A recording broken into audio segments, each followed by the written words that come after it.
Greetings, hello, blessings to you. Thank you, everyone out there. I've been on a bit of a break, and here I am back.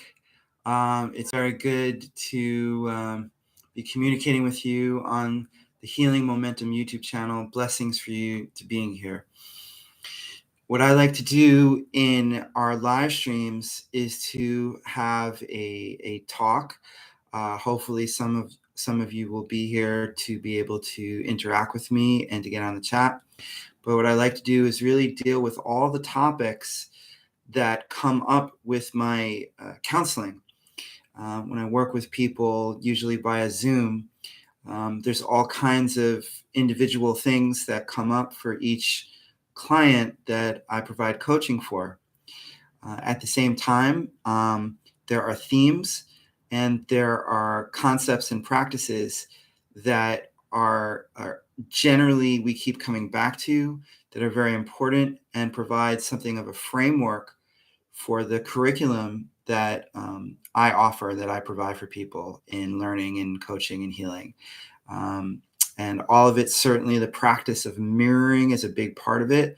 Mirroring being this communication practice that affects our thinking and our feeling and how we approach sending and receiving, being very mindful of what we're creating with our partners, whoever they may be. It could be the grocery store clerk, or it could be our husband or wife. And so the ability to be mindful of our sending and receiving is in communication is huge in how we represent ourselves, in how we create energy in a relationship, in how we show up, in what we're about, in our authenticity, and certainly today in this focus of understanding reactivity, of making sure that we are not showing up in emotional reactivity. And we're going to talk about that today because that's really something that is a powerful, powerful issue and affects us on so many levels. Let me see if I sit back, if that affects the light a little bit better. It seems to be, let me try and get this a little bit closer. Hopefully that will work. Okay. So emotional reactivity. Again, forgive me for dealing with technical issues of why is the light keep going on and off, blah, blah, blah. Okay, we'll go from there. I'll stay still. Emotional reactivity is really the following. Any kind of thinking patterns, so it's not just something we say or do, but thinking patterns, communication, and behavior that we do alone or to somebody else, where we are betraying ourselves, we're betraying our partners, or we are betraying the emotional energy. So what do I mean by that? Well, I have something that I use with everybody called the emotional scale. And it is really the key thing about the emotional scale is that it is a roadmap towards moving out of emotional reactive patterns. And really simply, the emotional scale, we could do it on our hands. We have despair down here, can't leave bed. I'm so bad that I have to create a character, a narcissistic version of myself to become because I'm feeling so bad. Anxiety, which is not just like a moment of anxiety, but a dominant feeling of anxiety when we are split, where we're moving in at least two directions at once. Oh, I want to leave this job, but I can't leave this job. I can't stand this job, but I can't leave this job. This kind of bind where we're splitting ourselves in two. So already we're seeing certainly anxiety is a dominant field that is an emotionally reactive field. And despair is also so, but it's gone so bad that we've created a dominance of either self-hatred or intense depression, or creating this other version of ourselves that is not authentic, is a narcissistic version of ourselves.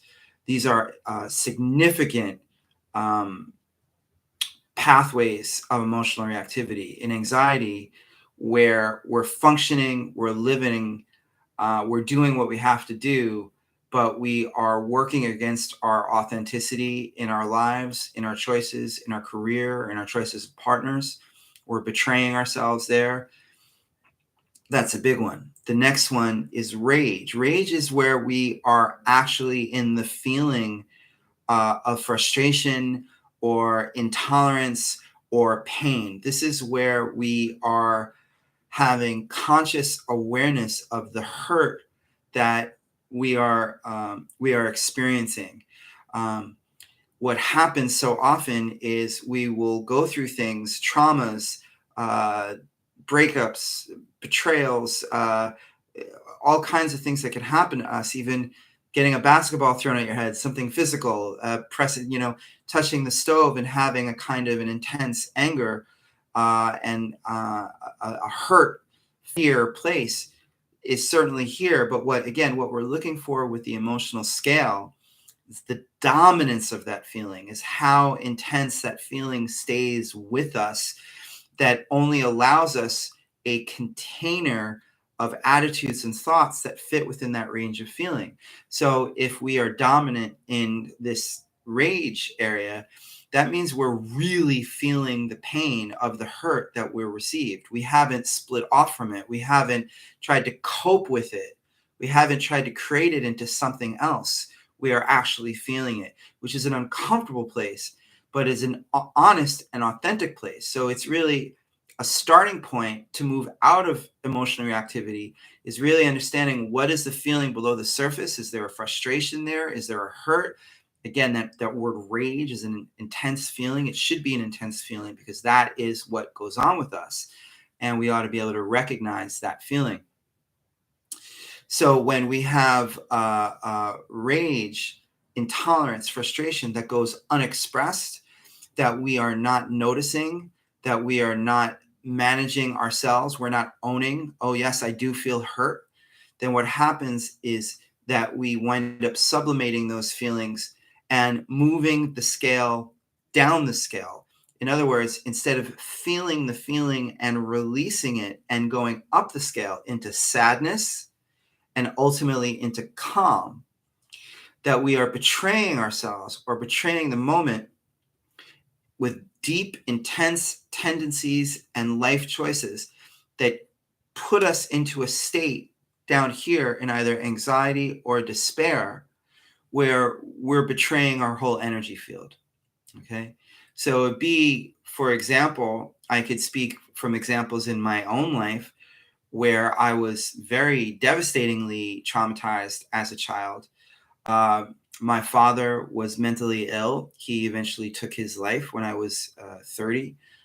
But in my younger days, his schizophrenia was so invasive to my psychology, and I didn't have it in me to express the immensity of the horror and the dread and the feeling trapped and the feeling devastated and isolated in those days when I was 8, 9, 10, 11. So instead of me actually having a modality to feel these natural feelings, to feel the accuracy of these feelings, and to go, yeah, I feel immense hurt because of how I'm being dealt with by my father. Instead, I betrayed myself. Instead, I moved my own energy down the scale, really for a while into despair. I remember even being sent to a psychotherapist who was actually a terrible psychotherapist. And in my new book, I'm writing, he's a character in that book, something of a character that is a vehicle of a way of making things right and a way of expressing my feelings about my own journey of psychotherapy and what I feel like people really need to get, what they need to do to heal, and what they need to receive to heal. When I went to him in those days, this person, um, I was so hypnotized, I was so broken, and I was so unexpressed with all my rage. mainly about my other things, but certainly my father was the key aspect of that.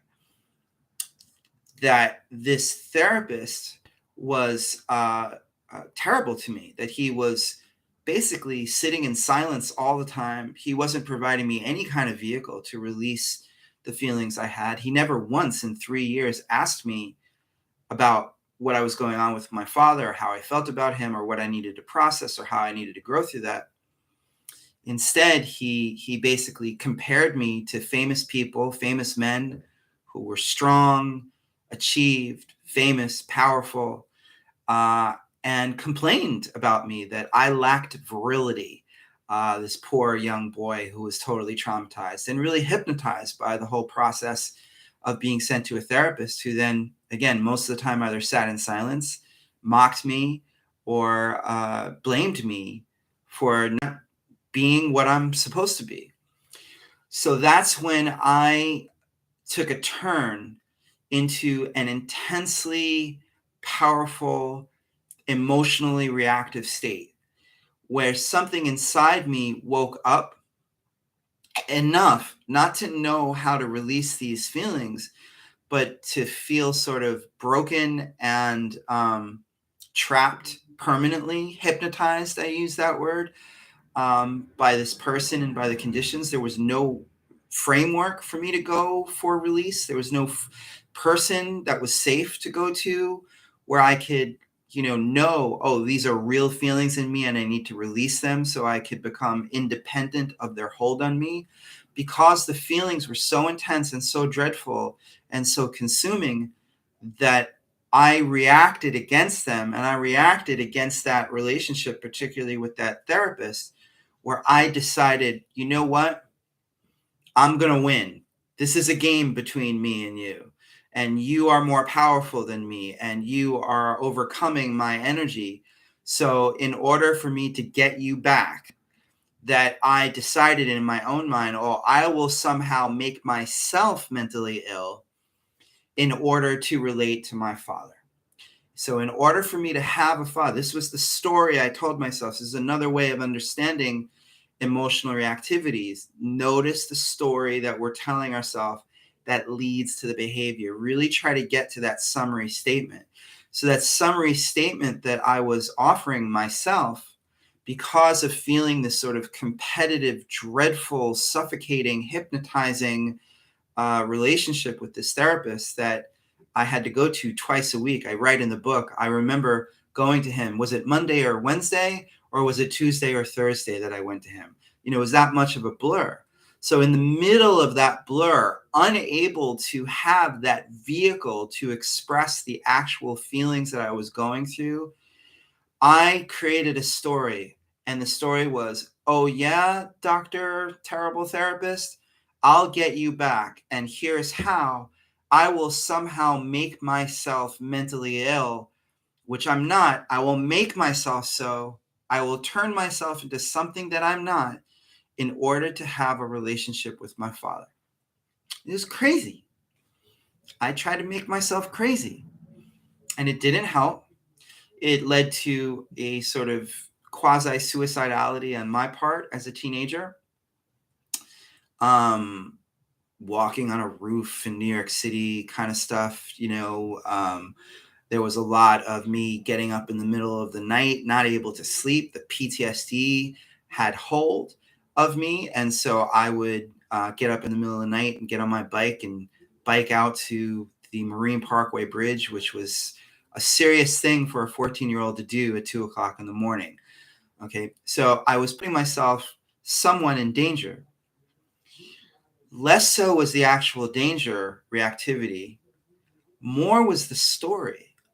I'm going to betray my own energy. And it was the best I could do. I'm not saying that emotional reactivity, the coping that happens in emotional reactivity, is often the best thought or the best story that we could come up with at the time. They say that when you go to an AA meeting, a lot of the times you'll hear a statement of, our best thinking brought us here. Our best thinking brought us here to this ground zero place of healing and recovery and getting off substances. And having a relationship with the truth and developing a relationship with spirituality as we understand God, which comes from that container of the 12-step program. It's a very powerful thing to realize, oh, the dominant thoughts and feelings and behaviors that I was thinking and feeling and doing were a self-betrayal. They were based on a belief that was false, that I came up with something to cope, to protect myself, to fight back against these powers, that these people that seemed stronger than they really were. I didn't have it in me to own my own strength. I didn't have it in me at that time to have a sense of agency, to be within myself and to be able to speak up. Eventually, I did quit. Eventually, I did have other experiences and other foundational friendships that gave me a kind of a strength and a sense of self that allowed me to say, I don't want this anymore. But before that, I was so drowning in the other person's energy, the therapist, my father, the environments, the schools I was sent to, all of that, that the best that I could do was come up with a story that betrayed my own energy. How can I become mentally ill myself so that I can have a relationship with my father and understand him? It's terrible, terrible thing that I did for myself. And it led to addiction. It led to overeating.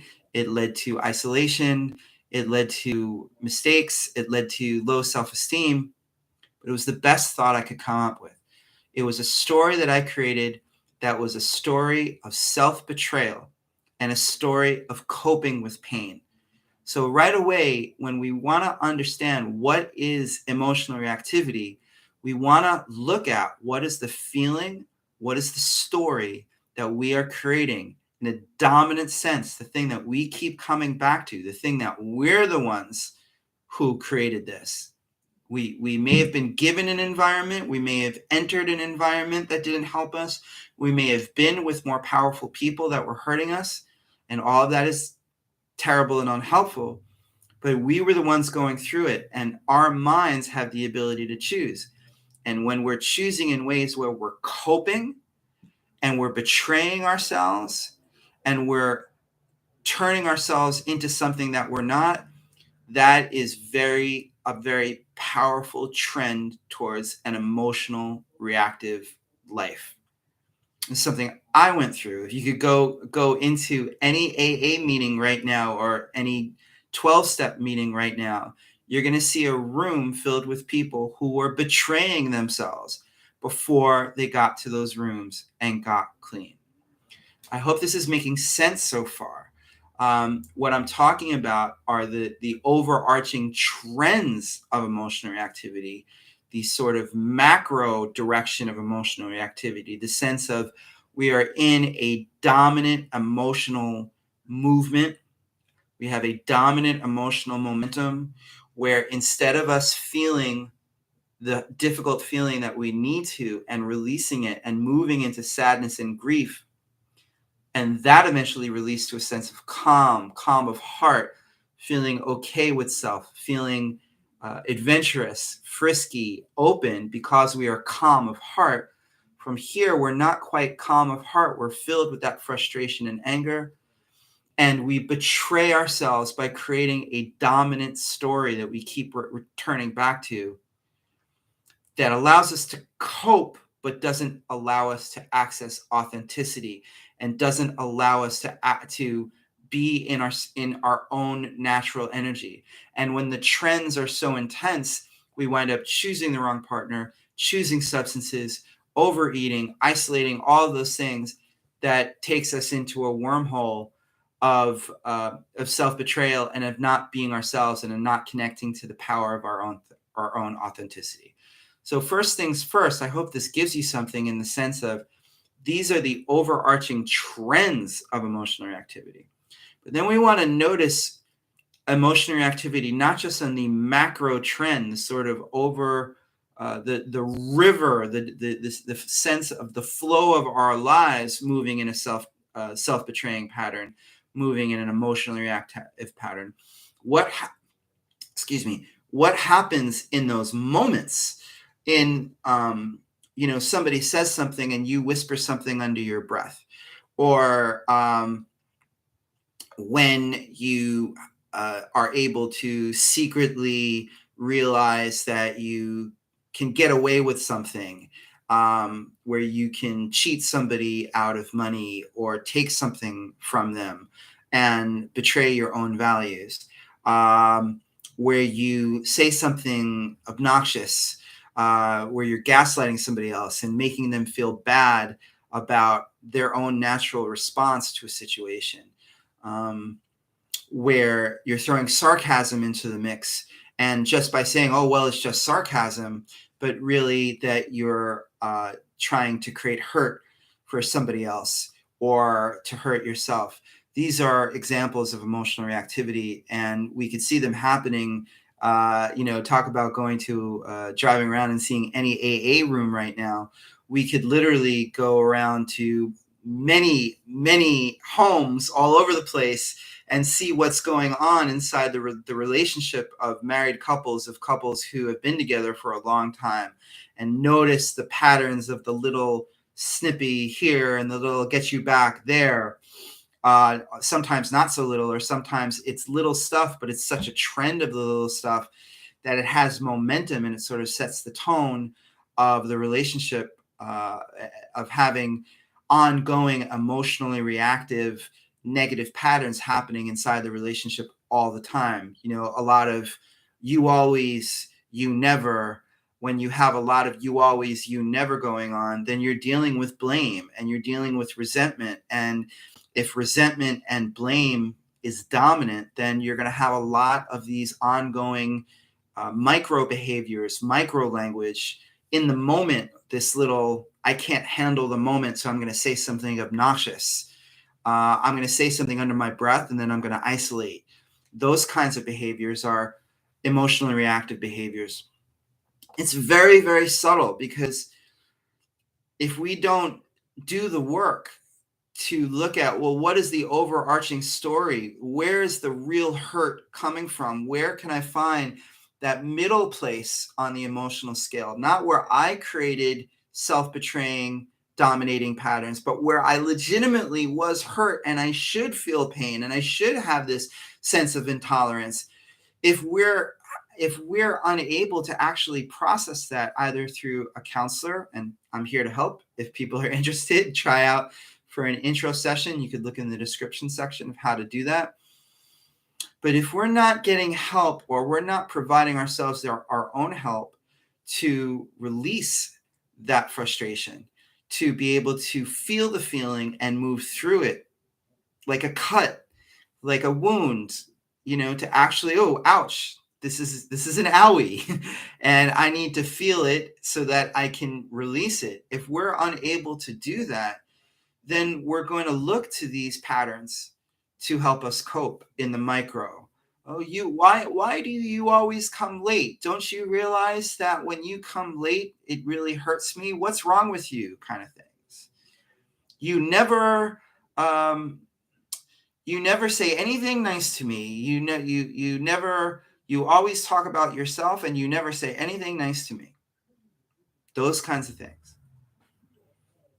Now, I'm not here to say to condone your partner's speech or behavior, because what's coming at you may be really negative, and what's coming at you may be really self-serving on the part of your partner meaning core person who's in front of you. You are my partner right now. I am wanting to work in partnership with you. So if you look at each person who's a core relationship and see each one as a partnership, then you could sense, well, what's in sending and receiving, what's coming at me. And then the awareness of what's coming at me, what is the dominant emotion that's coming at me, then that will give you more clarity of how you send. So if somebody is coming at you with a kind of a gaslighting way of, well, everybody else is feeling this, so how come you're not feeling this? Something's wrong with you because you're not going along with the program kind of vibe. If that is what's coming at you, then of course the tendency may be, if you're not conscious of your own emotional patterns, then the tendency may be to say something snippy back. Well, you're an idiot, or I hate when you do these things, or anything that's meeting negative with negative. Anything that's meeting negative with negative. Now, the awareness of how you send when you're in an emotionally reactive dynamic, when you're in a scenario where the partner is bringing up emotional reactivity in you. It's a fine line.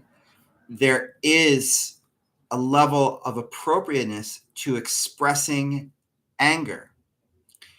Not expressing anger in a way where you're trying to create destruction, but you're choosing words like, it makes me angry because of how you're talking to me. I feel angry because I feel diminished. I feel angry because I feel like you are trying to control my energy. I feel angry because the way you're speaking to me hurts. Very general. I feel angry because this makes me feel. I feel angry because this makes me feel.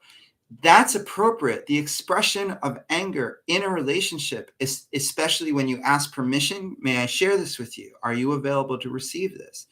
When you're careful of timing, somebody's in the middle of something, cool out, hold on, maintain it, be receptive of it, be honest about it. But then when you're ready, you can share it if you have permission. Then that's appropriate. But if you just lash out and say mean things to the person or try to get revenge and get them back, then you're creating an emotional reactive pattern.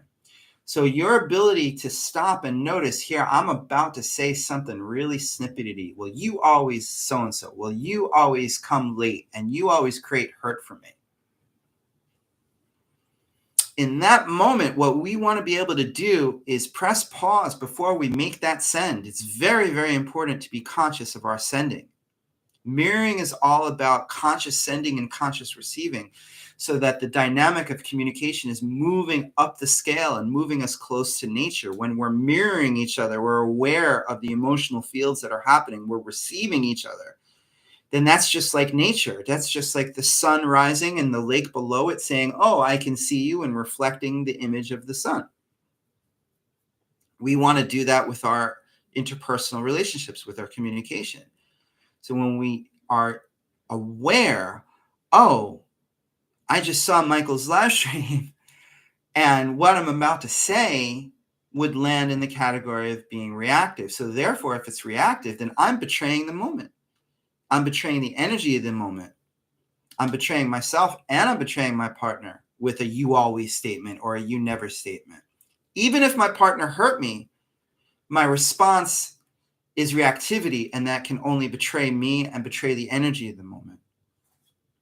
So we want, before we say anything, and this is a larger conversation of training and understanding your mind and understanding your authenticity and what you're really made of, and be able to come back to yourself and realizing there's a wider range of emotions here, and a wider range of things that you could say, and a wider range of meanings that you could apply to that moment of reactivity. But if you get yourself into a place, notice my language, it's not somebody gets you, somebody does something and it triggers you. But in your mind, then you're getting yourself quickly, like knee-jerk reaction to you always, you never, for an example. You want to step back. Before you say that, you want to contain, you want to hold that, and you want to look within and go, I'm about to say something emotionally reactive, and I can stop.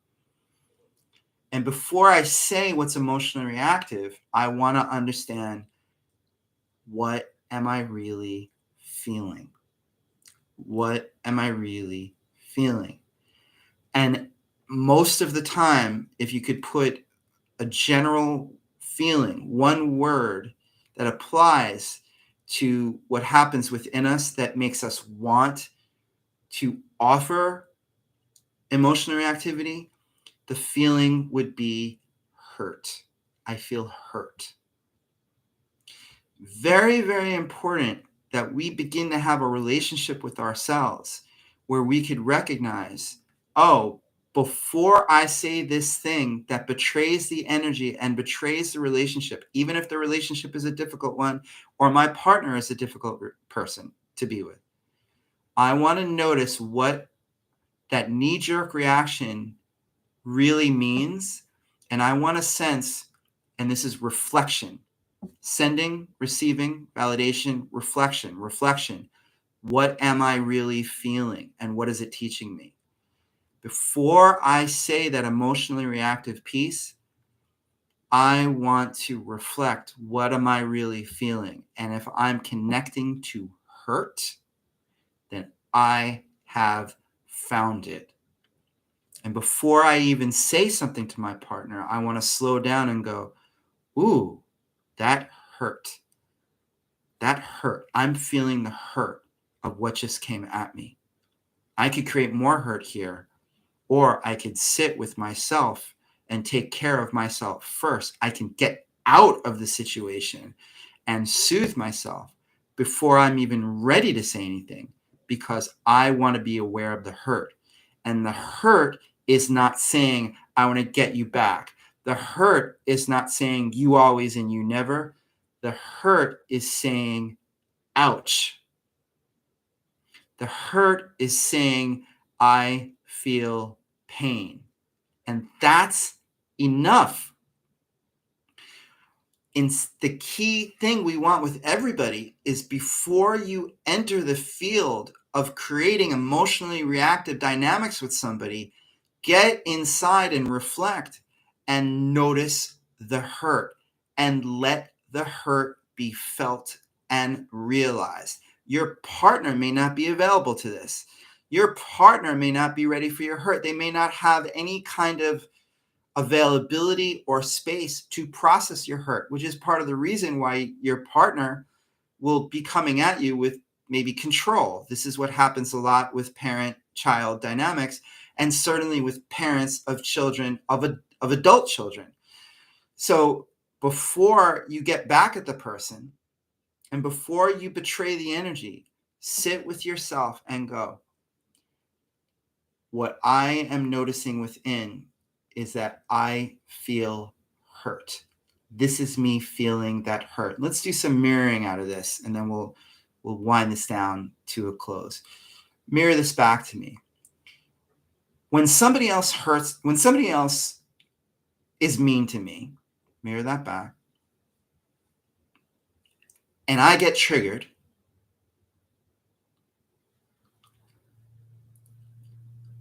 it may make sense to try to get them back.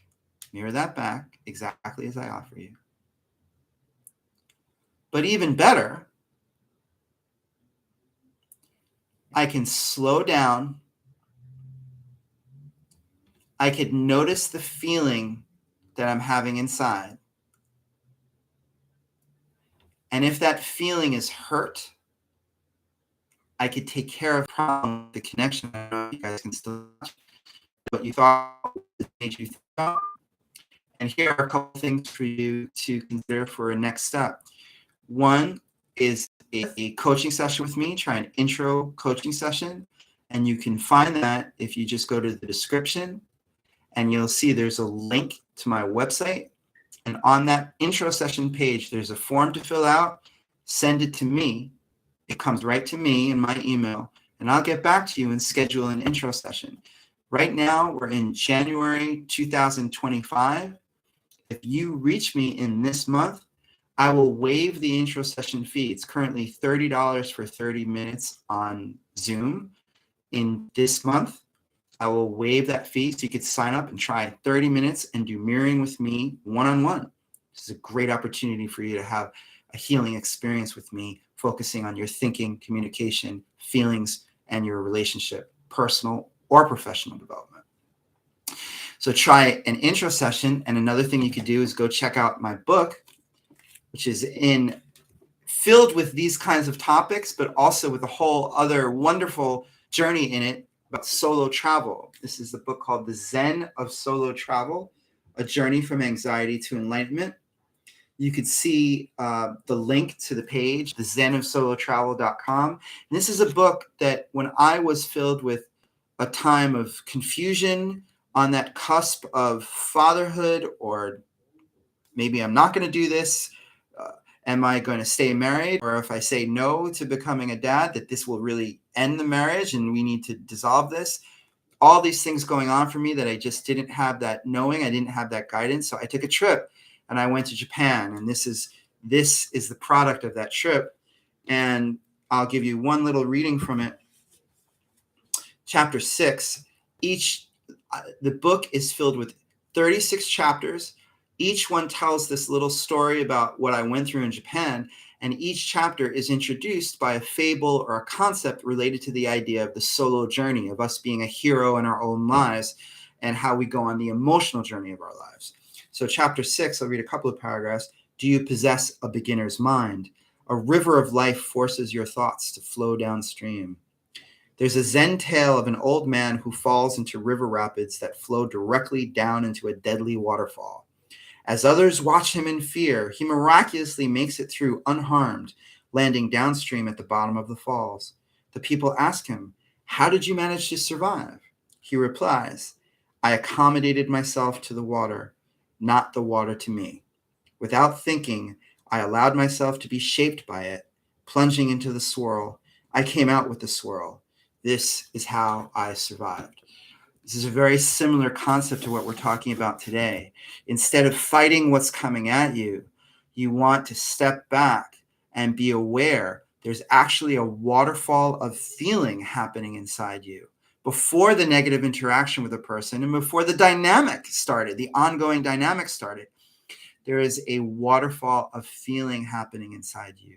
And we want to tend to that feeling because that feeling has momentum, it has power, and it's forcing us to do things like me when I was a preteen, and I've got to fight back somehow against this powerful person, or I've got to get him back, or I've got to make something up, or I've got to be something else, or I've got to destroy myself, or I've got to make myself mentally ill in order to win this game.